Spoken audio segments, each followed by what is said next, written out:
Estudamos hoje a lição de número 4 das lições da Escola Bíblica Dominical no primeiro trimestre de 2016. Nosso tema é a abertura dos 7 selos. Nosso estudo vai compreender os capítulos 6, 7 e também o 8 até o verso 5.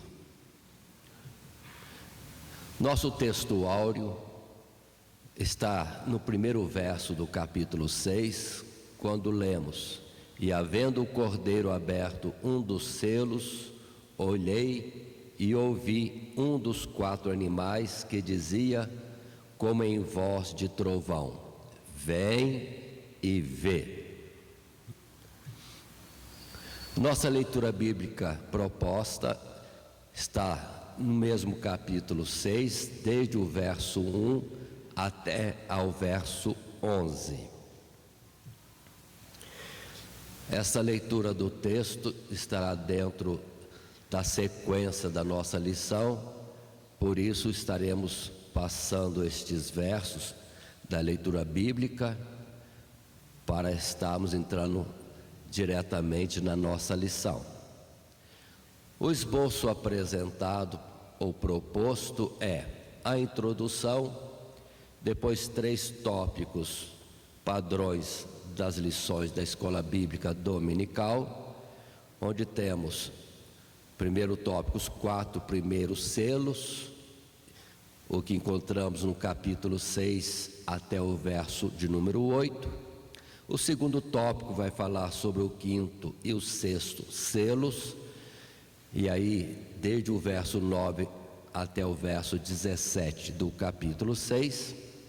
Entrando no terceiro tópico, quando temos um evento em parêntese e o 7º selo. Desenvolvendo isso por todo o capítulo 7 até o capítulo 8, no seu 5º verso. Essa sequência que assim citamos está na nossa projeção para que possa ser acompanhado por todos que estão ouvindo e tendo esta lição para acompanhamento. Passamos agora, portanto, a nossa lição 4, desenvolvendo no esboço, nas suas apresentações, começando com a introdução.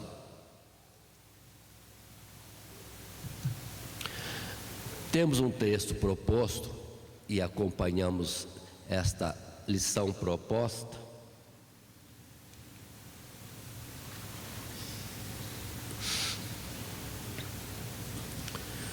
Quando o texto em si diz: "Tendo o cordeiro tomado o livro selado da destra do que estava assentado sobre o trono", assunto que vimos no capítulo 5, conforme estudado na lição anterior, veremos agora a abertura dos selos e a revelação dos desígnios de Deus neles contidos. No estudo desta sessão de Apocalipse, observamos um destaque inicial para a abertura dos 6 primeiros selos, seguido por um evento em parêntese que impõe uma ressalva ou condição a se realizar antes que as determinações de Deus reveladas nos selos se cumpram, só depois apresentando-se a abertura do 7º e último selo. Desde já, destacamos que os selos apresentam desígnios de Deus, o que Deus, no seu projeto, no seu senhorio, da sua vontade soberana, da sua vontade divina, colocou desde os princípios dos tempos mais passados. Então, desígnios, vontade de Deus que Ele revela para nós e nesses selos aqui colocados. Passando ao nosso texto, ao primeiro tópico, os 4 primeiros selos. Temos a colocação dos versos de 1 a 8, que podemos estar lendo para estarmos dentro do texto bíblico e depois comentarmos. Primeiros versos. E havendo o cordeiro aberto um dos selos, olhei e ouvi um dos 4 animais que dizia, com voz de trovão, vem e vê. E olhei, e eis um cavalo branco, e o que estava assentado sobre ele tinha um arco, e foi-lhe dada uma coroa, e saiu vitorioso e para vencer. E havendo aberto o segundo selo, ouvi o segundo animal dizendo, vem e vê. E saiu outro cavalo vermelho, e ao que estava assentado sobre ele foi dado que tirasse a paz da terra e que se matassem uns aos outros, e foi-lhe dada uma grande espada. Verso 5. E havendo aberto o terceiro selo, ouvi o terceiro animal dizendo, vem e vê. E olhei, e eis um cavalo preto que estava sobre ele, ou que sobre ele estava assentado, tinha uma balança na mão. E ouvi uma voz no meio dos 4 animais que dizia, uma medida de trigo por 1 dinheiro, 3 medidas de cevada por 1 dinheiro, e não danifiques o azeite e o vinho. E havendo aberto o 4º selo, ouvi a voz do 4º animal que dizia, vem e vê. E olhei, e eis um cavalo amarelo, e o que estava sentado sobre ele tinha por nome Morte, e o inferno o seguia, e foi-lhes dado poder para matar a 4ª parte da terra com espada, e com fome, e com peste, e com as feras da terra. Neste primeiro tópico nosso, os 4 primeiros selos, desde o verso 1 ao verso 8 do capítulo 6, é que temos lido. E agora temos o texto de instrução, o texto proposto para meditarmos. Na medida em que o Cordeiro, Jesus, abre os selos do livro, João é chamado a ver o que se revela. Mas ao invés de letras ou figuras estáticas, o que se contempla é uma visão dinâmica que se abre diante de seus olhos. Normalmente, abrindo-se o livro, alguém espera letras, mas aqui não temos letra, temos já uma passagem, um acontecimento que passa a se desenvolver, que são os desígnios de Deus mostrados um após o outro. E a visão inicial, naturalmente, é de 4 cavalos com seus cavaleiros. Muitos se preocupam com os cavalos, muitos se preocupam com as cores dos cavalos. Mais importante que tudo isso são os cavaleiros, e acima desta importância dos cavaleiros é a mensagem. E queremos nos deter na mensagem, que são desígnios de Deus que estão sendo apresentados. Portanto, diante de uma classe, dentro do projeto nosso de falar diretamente e em simplicidade, não vamos descer a detalhes discutindo cores dos cavalos, ou porque cavalo e não porque outro animal. Vamos direto à mensagem que temos da parte de Deus para nós. Assim, no texto proposto, para nós acompanharmos e desenvolvermos nas classes, consideremos o conteúdo dos 4 primeiros selos. O conteúdo dos 4 primeiros selos se apresenta na forma simbólica de 4 cavalos e seus cavaleiros. O primeiro e mais importante, verso 1 e verso 2, é guerreiro, rei e vitorioso, e representa o grandioso desígnio de Deus em Cristo Jesus, de dar a Ele, a Jesus, a primazia sobre todas as coisas, como Rei dos reis e Senhor dos senhores. Aqui vamos nos deter um pouco e entender esta parte que é importante. O único que já é vitorioso e quando sai para a peleja é para vencer é Cristo Jesus. Isso que nós precisamos entender, não há outro. Todos que saem para uma peleja saem dentro da possibilidade de vencer ou também de vir a perder a batalha que se transcorrerá. Mas em Cristo Jesus, Ele é o Senhor colocado por Deus, Senhor dos senhores, o imortal, o todo-poderoso. Portanto, só Ele é vitorioso e quando sai para alguma coisa é para vencer. E Ele é rei. Ele é rei. Assim, lembremos, e é importante considerarmos o Salmo 45, porque aqui temos o apoio bíblico para isso colocarmos e desenvolvermos diante da classe, para ver que isso já estava escrito nos Salmos, em muitas formas. O verso 3 ao verso 6 são os versos propostos, e lemos desta forma: cinja a tua espada à coxa, ó valente, com a tua glória e a tua majestade, e neste teu resplendor cavalga prosperamente, pela causa da verdade, da mansidão e da justiça, e a tua destra te ensinará coisas terríveis. As tuas flechas são agudas no coração dos inimigos do rei, e por elas os povos caíram debaixo de ti. O teu trono, ó Deus, é eterno e perpétuo.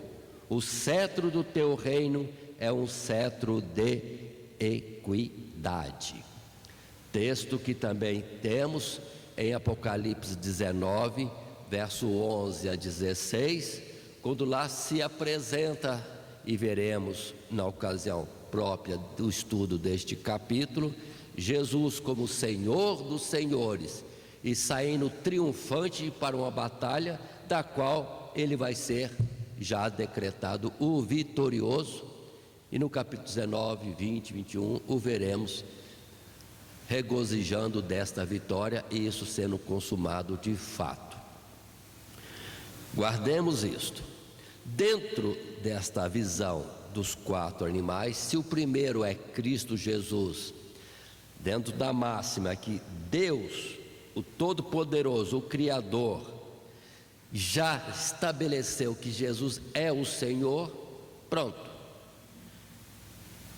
Qualquer oposição a isso é desobediência, rebeldia contra Deus, o Senhor absoluto, o Senhor da nossa vida. Pelo que, se indispomos e nos colocamos contrário a Deus, a vida não será permanente nesse que se opõe a Deus. Por isso, os cavalos seguintes representam para nós daquilo que da parte de Deus está determinado, que é justamente o que lemos nos versos anteriores, a partir do verso 3, no segundo cavalo, que vem com a mensagem: se não se sujeitam à vontade de Deus, à sua determinação soberana, divina, de que Jesus é o Senhor e querem disputar em rebeldia contra Cristo, então vem as repreensões, os castigos da parte de Deus, em três formas. No segundo cavalo e seu cavaleiro, fala-se de a paz retirada da terra, e que uns se matem aos outros, e foi dada uma grande espada.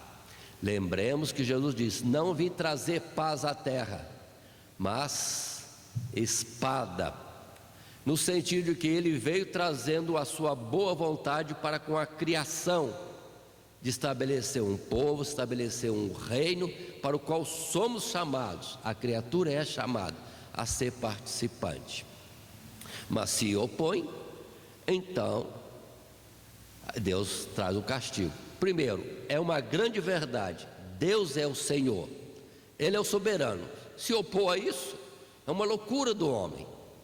Não crendo nessa verdade absoluta, Deus os entrega ao engano, à mentira, e com isso uns aos outros se aborrecem, uns aos outros se indispõem e entram em contenda uns com os outros, e Deus os abandona à sua própria sorte. Não tendo crido na verdade, antes na mentira, Deus abandonou-os à mentira, para enganar, serem enganados. No terceiro selo, verso 5, está colocado para nós que Deus restringe todas as coisas, está no seu controle absoluto. É Ele que cria o homem e dá ao homem a provisão do seu dia a dia. Mas se o homem é contra Deus, Deus já vai apertando, restringindo.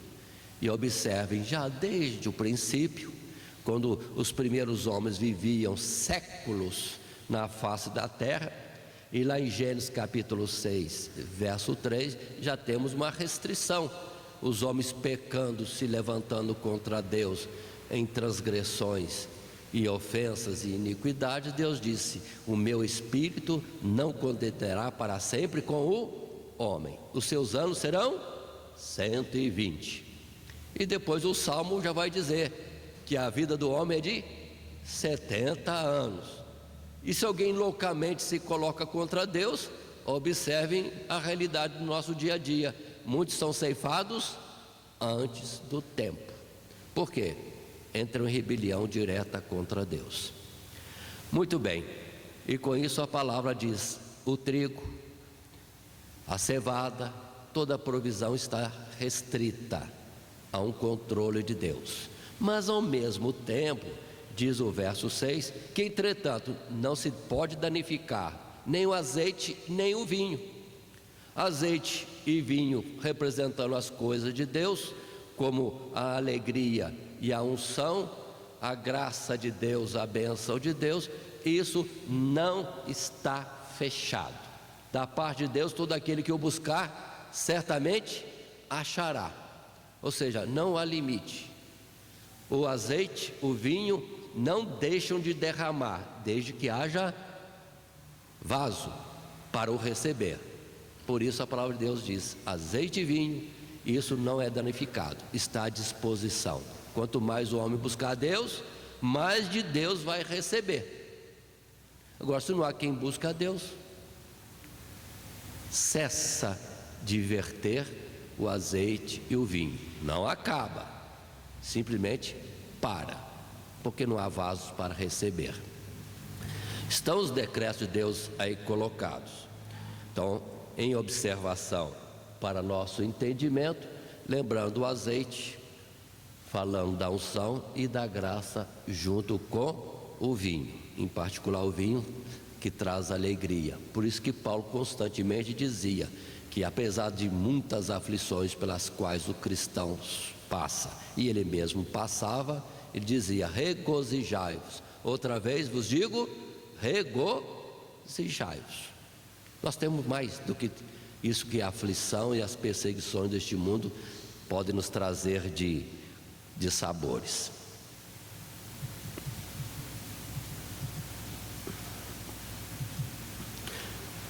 Na nossa sequência,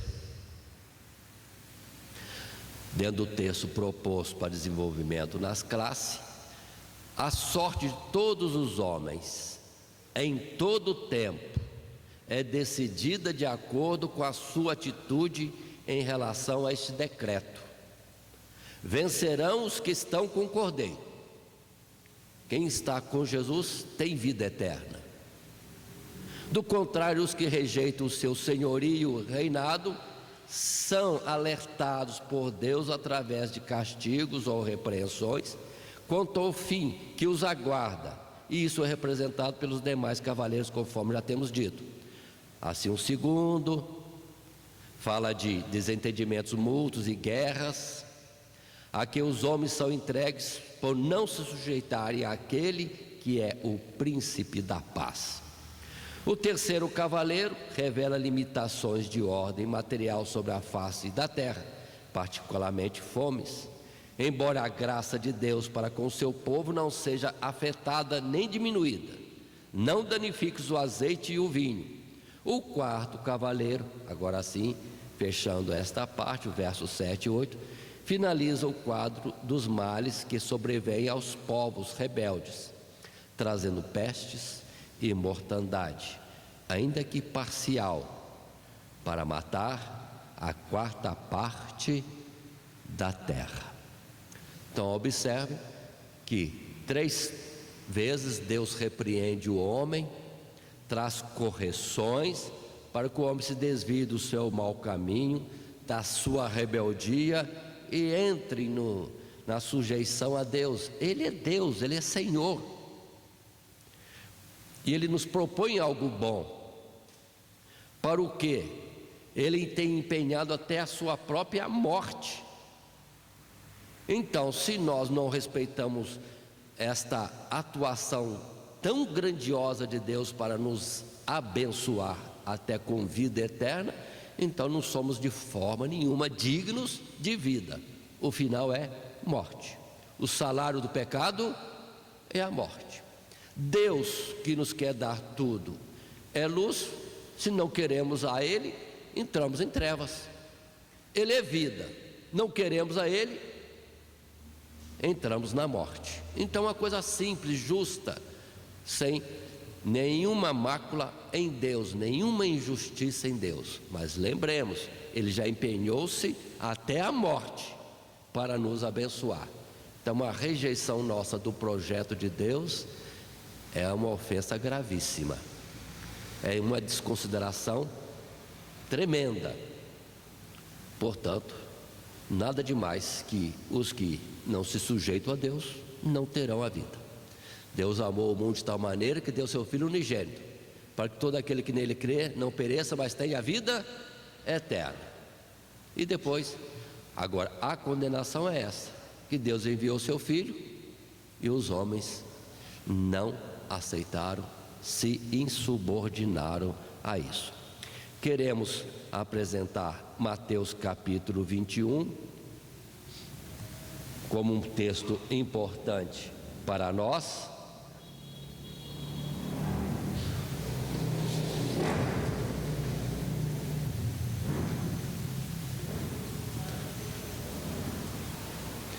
Quando Jesus, falando aos israelitas, ao povo que sempre o seguia para ouvir, ele fazia menção do céu, do reino dos céus, através de parábolas. Em Mateus, neste texto, temos a parábola dos maus lavradores.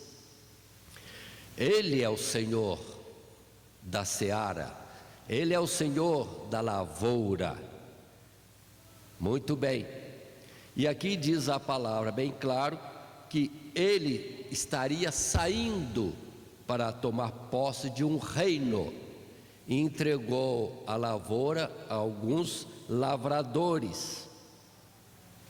No verso 38, resumindo, diz: mas os lavradores, vendo o filho, quando Deus mandou o seu filho, disseram entre si: este é o herdeiro, vinde, matemo-lo e apoderemo-nos da sua herança. E lançando mão dele, o arrastaram para fora da vinha e o mataram. Verso 40. Quando, pois, vier o Senhor da vinha, que fará aqueles lavradores? Os próprios israelitas que o ouviam, escribas e fariseus, principais do povo, eles mesmos ditaram a sentença, que eles não sabiam que era contra eles mesmo. Aí está a justiça de Deus. Qual deve ser a sentença? Eles disseram, no verso 41, diz-lhe eles, dará afrontosa morte aos lavradores e arrenderá a vinha a outros lavradores que a seu tempo lhe deem os frutos. Disse-lhe Jesus, nunca lestes nas escrituras?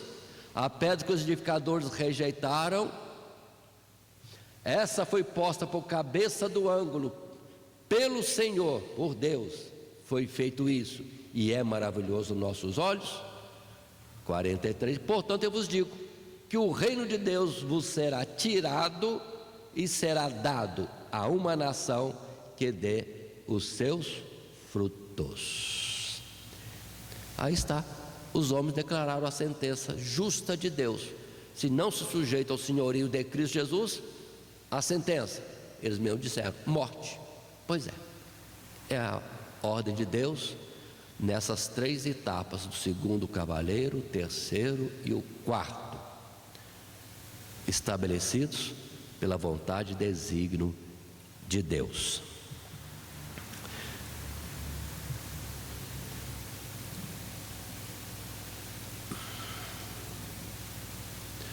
Passando agora ao nosso segundo tópico, depois desses 4 primeiros selos, vem o quinto e o sexto selo, envolvendo o capítulo 6, verso 9 a 17. Lendo este texto, assim, temos, verso 9: e havendo aberto o quinto selo, vi debaixo do altar as almas dos que foram mortos por amor da palavra de Deus e por amor do testemunho que deram, e clamavam com grande voz, dizendo: até quando, ó verdadeiro e santo dominador, não julgas e não vingas o nosso sangue dos que habitam sobre a terra? E a cada um foi dada uma comprida veste branca, e foi-lhes dito que repousassem ainda um pouco de tempo, até que também se completasse o número de seus conservos e seus irmãos, que haviam de ser mortos como eles foram. Quinto selo, nestes versos. Dentro do nosso texto, o quinto selo apresenta a situação particular dos servos de Deus, os que foram mortos por amor da palavra de Deus. Embora João os veja debaixo do altar, clamando a Deus por justiça, a verdade é que nenhum dos santos que já morreram está atualmente consciente na presença de Deus, mas todos descansam no pó da terra, aguardando a vinda do Senhor e a ressurreição.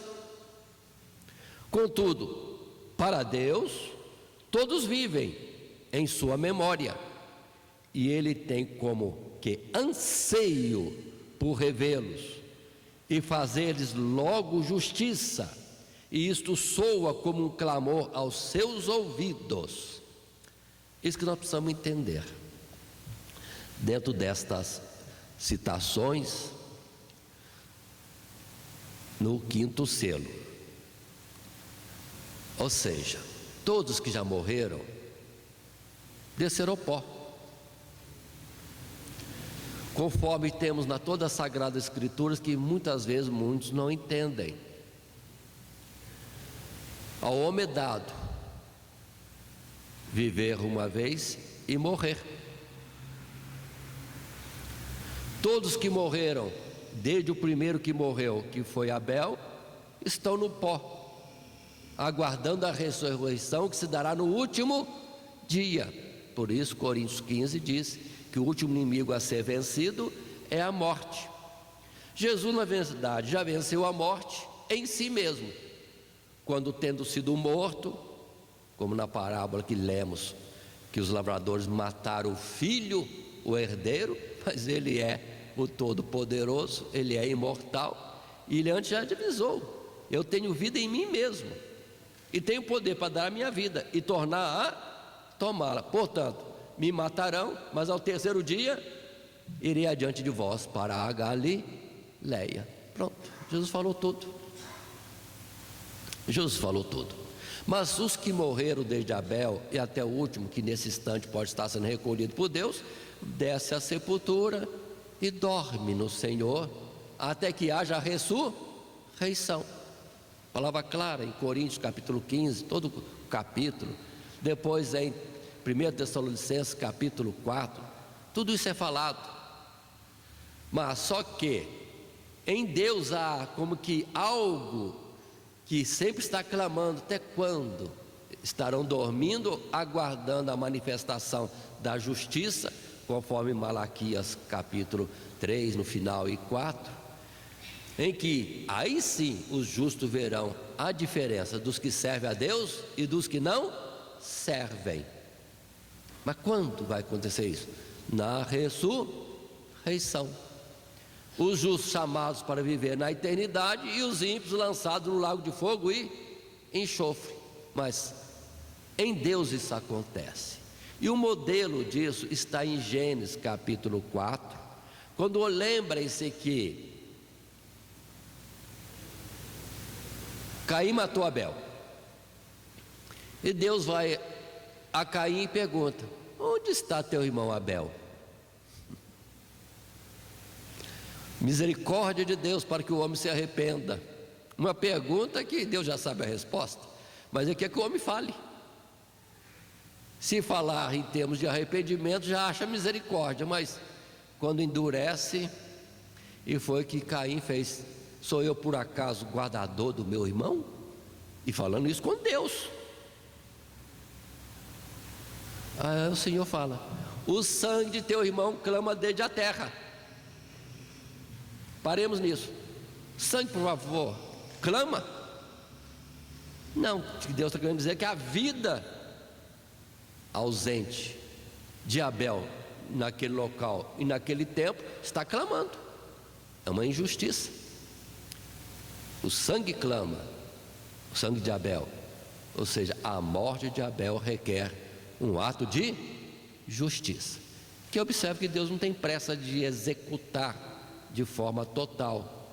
E o Caim sai pelo mundo afora vivendo, casando, tendo filhos, tendo netos, e se gloriando que fez o mal e não aconteceu nada para ele, e não sabe que já está morto em pecado e ofensa, isso se agravando cada vez mais na vida soberba que vai levando sem arrependimento. Agora, acumulem no coração de Deus, na memória de Deus, os milhares, os milhões, quem sabe já bilhões de salvos, de fiéis que morreram por causa do testemunho da verdade, estão como que na sepultura, e Deus diria assim, né? O sangue de quem? De tantos profetas enviados, homens enviados por Deus e que foram mortos. Por isso que o Senhor falou a respeito do juízo que virá, cobrando todo o sangue inocente derramado, desde Abel até Zacarias. Jesus falou essa palavra, mas depois de Zacarias, aí temos que colocar o próprio Jesus, Estevão, depois Tiago, depois Pedro, e depois milhares e milhares de cristãos que até hoje são mortos, tão somente porque têm a fé em Cristo Jesus. Então, por favor, entendam isso. Mas por que almas debaixo do altar? Por que almas debaixo do altar? Precisamos lembrar palavras que nós temos nas Sagradas Escrituras, que nos colocam exatamente a explicação de tudo isso.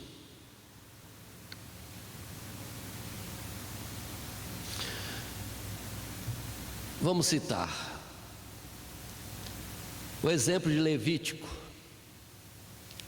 Nós temos passagem em Levítico bem clara que tudo aquilo que ia para o altar era sacrificado, era morto, e representava a expiação de alguém.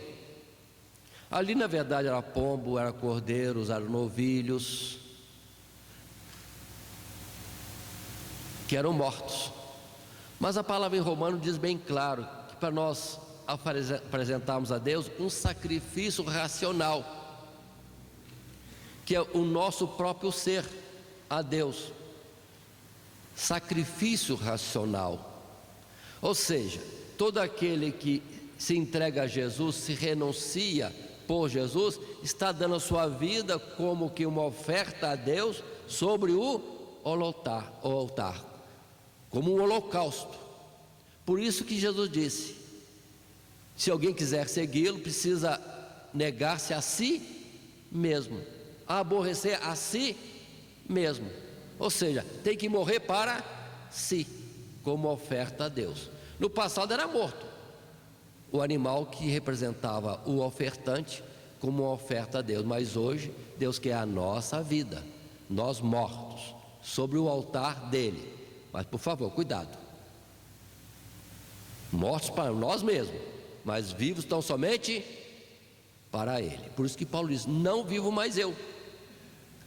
Paulo foi alguém que se apresentou sobre o altar de Deus em holocausto, para nunca mais fazer a sua vontade, mas antes a vida que ele ainda tinha fosse tão somente a de Cristo Jesus. Não vivo mais eu, mas Cristo vive em mim. A vida que agora viva na fé daquele que morreu e ressuscitou por mim. Então observe bem essas formas de figuras.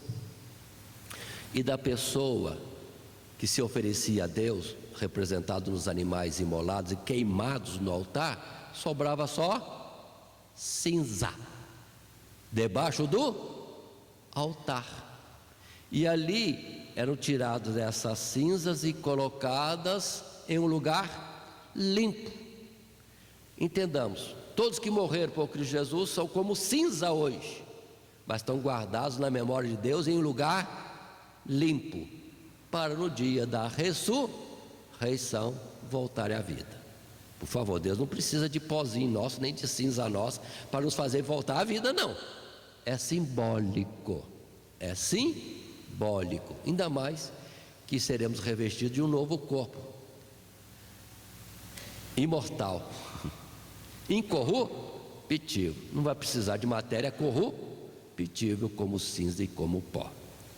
Avançando um pouco mais no nosso texto,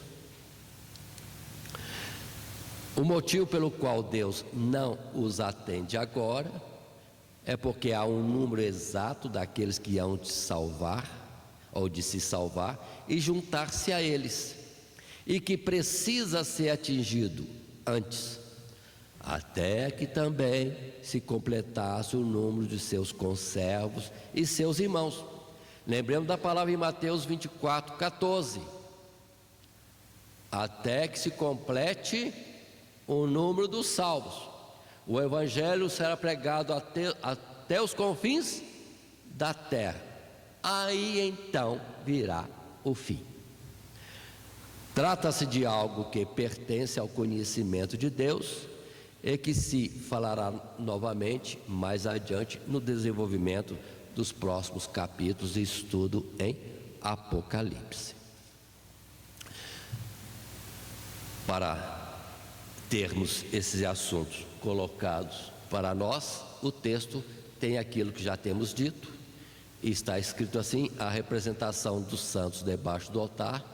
Lembra que aqueles que morrem pela causa do Senhor são como holocaustos, ofertas totalmente queimadas no altar de Deus, Romanos 8:36, e mesmo reduzidos a cinzas, ainda são reservados em lugar próprio, Levítico capítulo 6, verso 10 e 11, na memória de Deus, onde aguardam a ressurreição. Essas são as explicações para o quinto selo.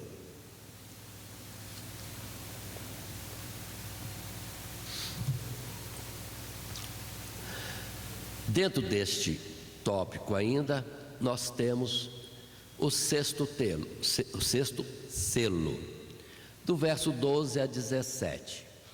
Lendo o texto bíblico, assim está escrito: e havendo aberto o sexto selo, olhei, e eis que houve um grande tremor de terra, e o sol tornou-se negro como saco de cilício, e a lua tornou-se como sangue, e as estrelas do céu caíram sobre a terra, como quando a figueira lança de si os seus figos verdes, abalada por um vento forte.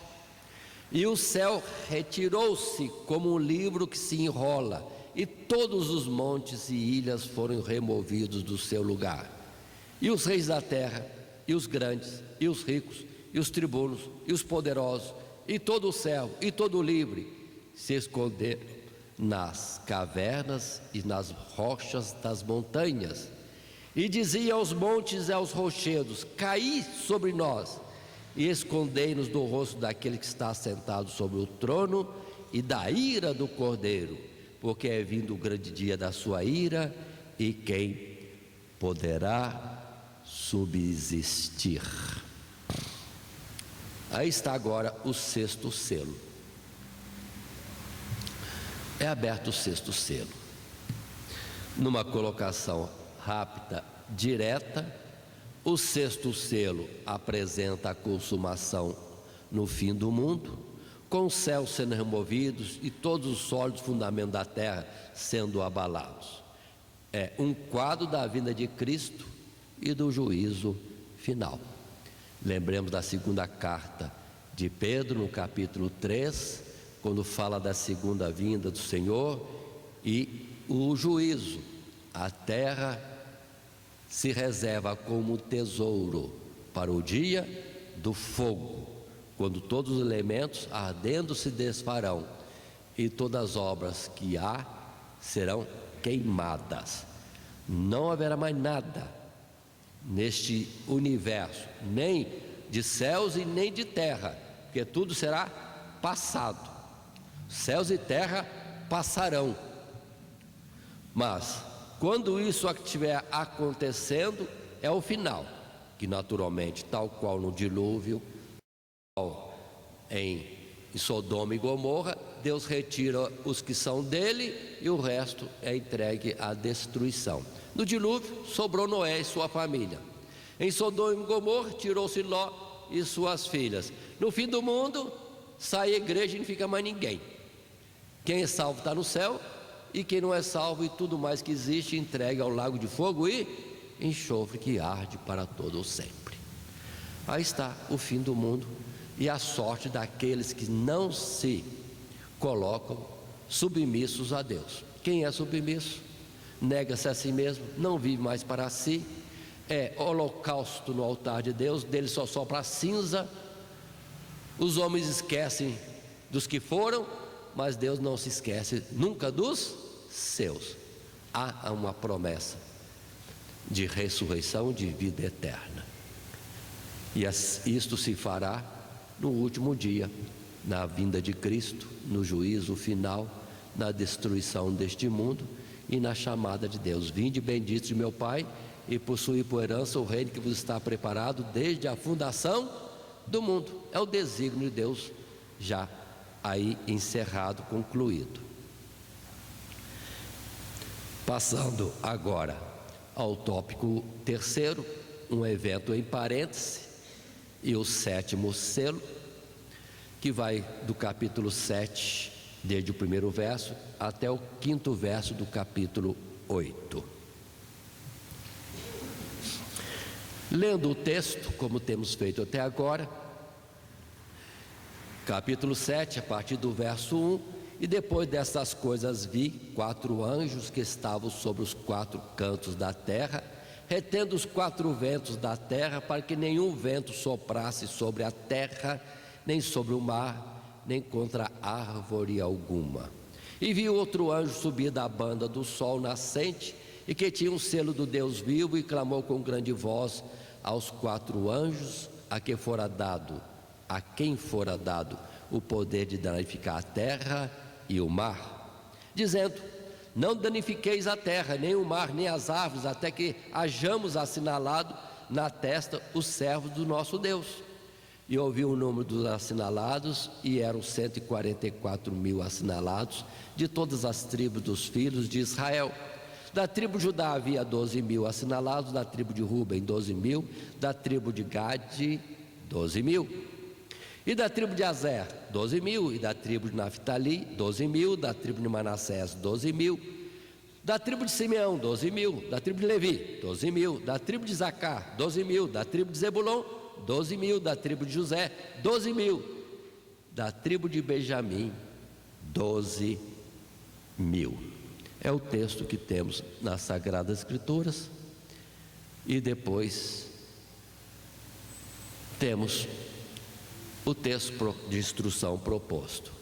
O evento narrado aqui é um parêntese para explicar que o fim de tudo já revelado na abertura do 6º selo não vai acontecer.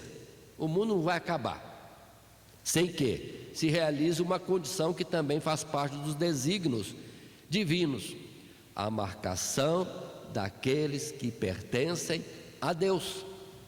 O número dos assinalados e sua distribuição nas tribos de Israel são precisos e perfeitos, correspondendo à visão ideal que Deus tem de seu povo. 12.000 de cada tribo. Já temos falado por muitas vezes, os números de Deus são números de Deus, não são números humanos. 12, não é o nosso 12, é o 12 de Deus. Então são 12 tribos, cada uma delas precisamente tendo 12.000, mas que não é 12.000, que daria um total de 144.000. Não é isso. É número de Deus, um número perfeito entre todas as tribos daquele povo grandíssimo que vai habitar nos céus. Isso que precisamos compreender. Mas continuando um pouco mais, fazendo leitura agora dos versos 9 a 12. Depois de ouvir o número dos salvos, depois destas coisas, olhei e eis aqui uma multidão, a qual ninguém podia contar, de todas as nações e tribos e povos e línguas, que estavam diante do trono e perante o Cordeiro, trajando vestes brancas e com palmas nas suas mãos, e clamavam com grande voz, dizendo: salvação ao nosso Deus, que está sentado no trono, e ao Cordeiro. E todos os anjos estavam ao redor do trono, e dos anciãos e dos 4 animais, e prostraram-se diante do trono sobre seu rosto e adoraram a Deus, dizendo: amém. Louvor e glória e sabedoria e ações de graças e honra e poder e força ao nosso Deus para todo sempre. Amém.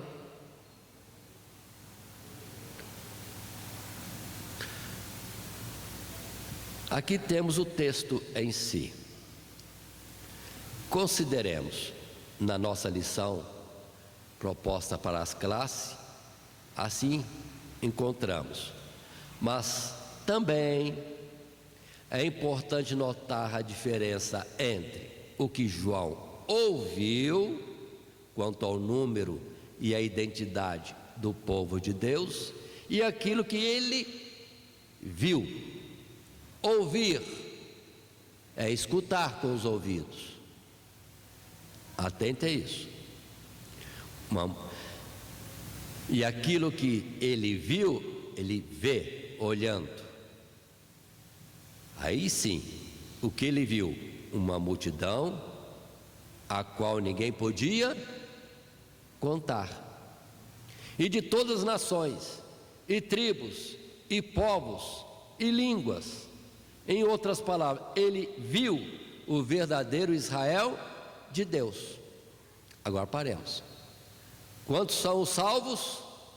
Quantos são os marcados? 12.000 de cada tribo, 144.000. Ele olhou para ver, não é 144.000, É uma multidão que ninguém pode contar.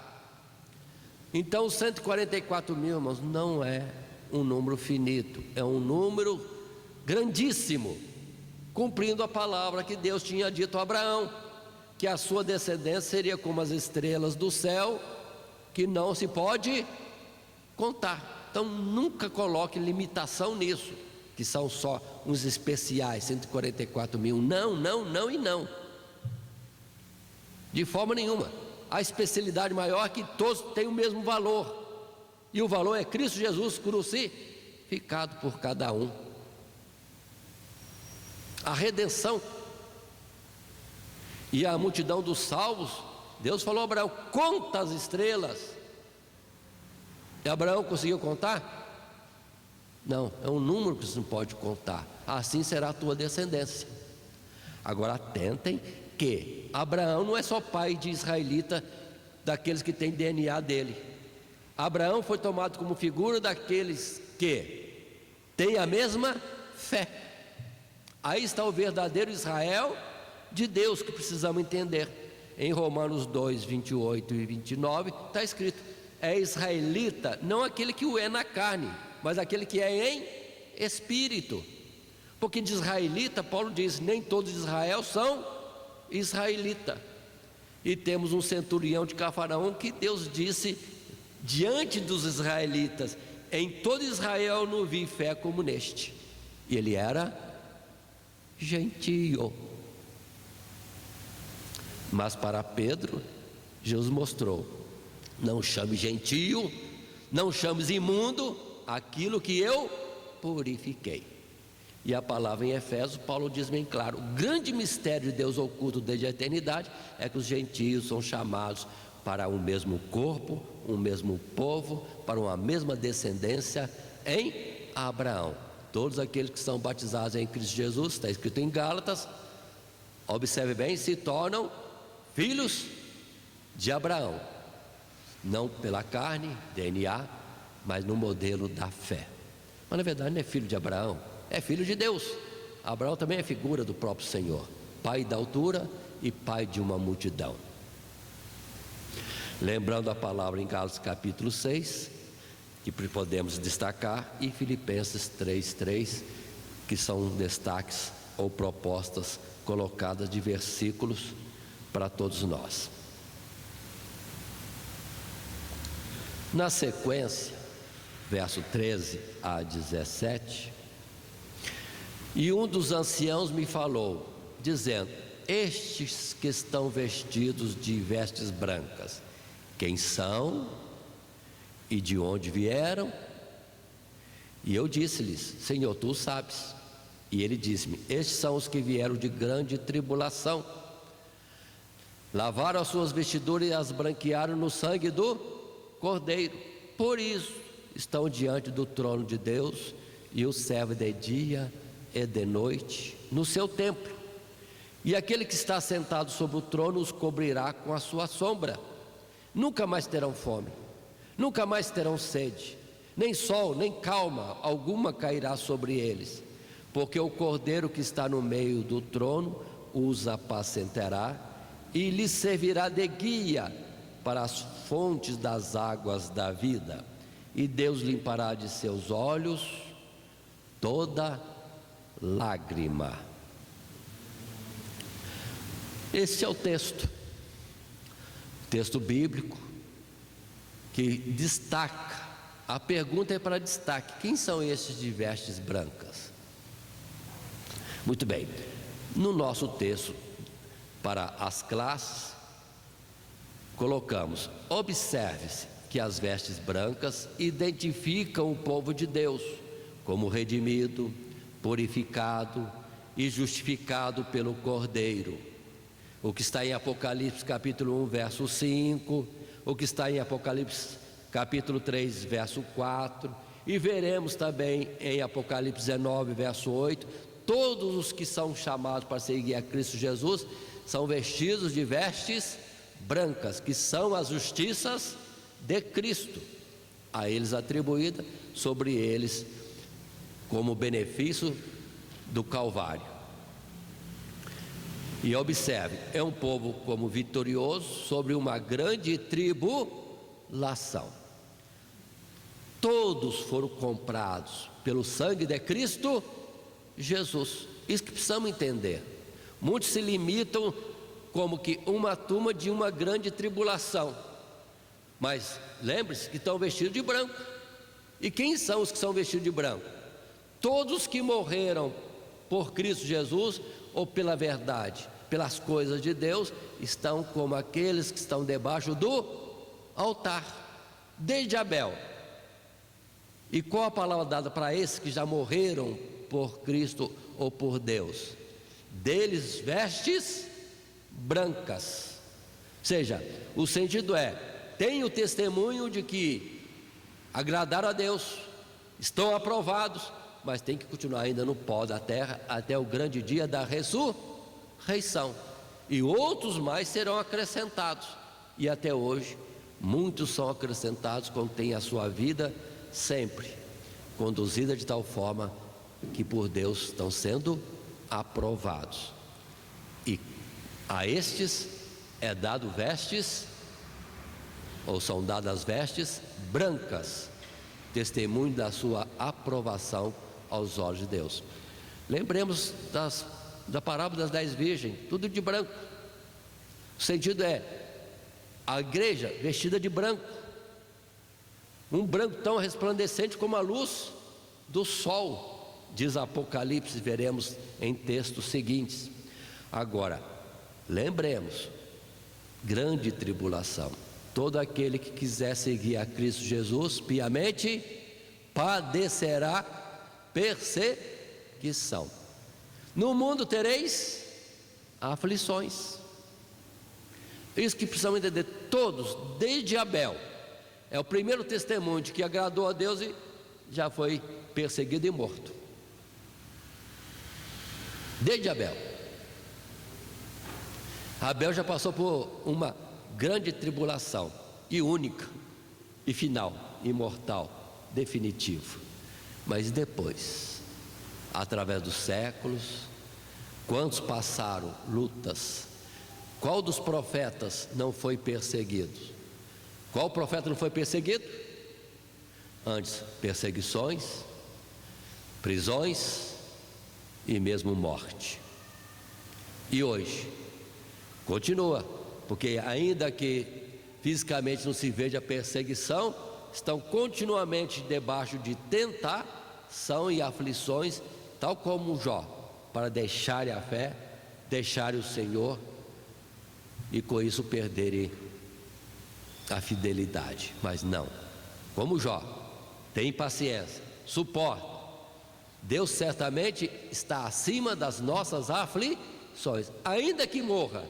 A promessa de Deus é que certamente viverá. Portanto, não tem ninguém que serve a Cristo tem por preciosa ou danosa até a morte. Antes, preciosa, porque é um selo de que morreu pela causa da verdade, por causa de Cristo. Se sofreu com Cristo, vai ser glorificado com Cristo igualmente. Lembremos da passagem em Mateus 24, verso 9, verso 29, verso 30, que está escrito bem claro, e vamos fazer esta leitura, que é simples, conhecida, e ver.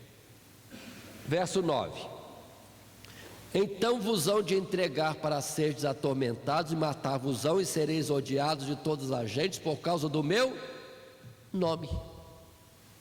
Isso Jesus falou claro para os seus discípulos. No outro lugar diz que muitos até matarão achando fazer um serviço a Deus, e na verdade estão contrários. Mataram Jesus, os religiosos da época, achando que estavam fazendo um serviço para Deus. Importa que um morra e não morra o povo. Mas verso 29 desse mesmo capítulo 24 está bem claro para nós, quando a palavra diz: e logo depois da aflição daqueles dias, o sol escurecerá e a lua não dará a sua luz, e as estrelas do céu cairão, e as potências do céu serão abaladas. Então aparecerá no céu o sinal do Filho do Homem, e todas as tribos da terra se lamentarão e verão o Filho do Homem vindo sobre as nuvens do céu com poder e grande glória. Aí acontece a ressurreição dos mortos, aí acontece o juízo. Quem é de Deus sobe, quem não é de Deus, fim. E tudo é destruído, aquilo que não terá continuidade por todo sempre nos lugares celestiais. Observe que a luta, a aflição e tribulação, qual nunca houve, é antes da vinda de Jesus. Indo para Daniel capítulo 12, é importante porque está claro também em Daniel, quando no capítulo 12, verso 1 e 2,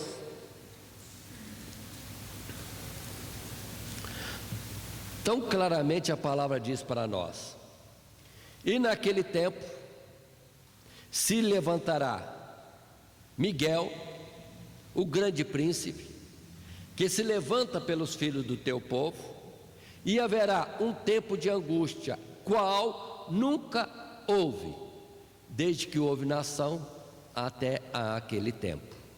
Mas naquele tempo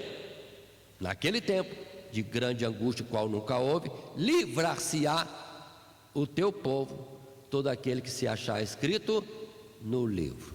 E depois 2: e muitos dos que dormem no pó da terra ressuscitarão, uns para a vida eterna e outros para a vergonha e desprezo eterno. E observe que Jesus disse: no mundo tereis aflição. E é no meio desta aflição que nós temos aceitado Jesus. É no meio dessa aflição que nós continuamos a servir a Cristo Jesus. É no meio dessa aflição que nós tombamos nesta terra e vamos ao pó para aguardar o dia da ressurreição. Isso que precisa estar claro. Então, quem são os de veste branca? Todos aqueles que são justificados em Cristo Jesus. Tem a cobertura da justiça de Cristo, como linho fino, branco e resplandecente, roupas lavadas no sangue do Cordeiro. É para todos. Não há um que entre no céu sem ter a sua vida redimida por Cristo. Não há um que entre no céu sem roupa branca lavada no sangue do Cordeiro. Passando ao capítulo 8, dentro deste tópico, um evento em parênteses e o sétimo selo, entrando no capítulo 8, versos de 1 a 5, que lemos: e havendo aberto o sétimo selo, fez silêncio no céu quase por meia hora, e viu 7 anjos que estavam diante de Deus, e foram-lhes dadas 7 trombetas. E veio outro anjo e pôs-se junto ao altar, tendo um incensário de ouro, e foi-lhe dado muito incenso para pôr com as orações de todos os santos sobre o altar de ouro que está diante do trono. E a fumaça do incenso subiu com as orações dos santos, desde a mão do anjo até diante de Deus. E o anjo tomou o incensário e o encheu do fogo do altar e o lançou sobre a terra. E houve depois vozes e trovões e relâmpagos e terremotos. É a abertura do sétimo selo. Na instrução para as classes temos a abertura do sétimo selo, expressa a solenidade do que estava prestes a ser revelado e dos eventos desencadeados pelo toque das trombetas, conforme estudaremos na próxima lição. Observe que a abertura do sétimo selo só anuncia que tem anjos com trombetas, 7 anjos que vão tocar as trombetas um após o outro. E isso será alvo do nosso estudo em sequência. Então, o sétimo selo nada acrescenta de informações nesse aspecto.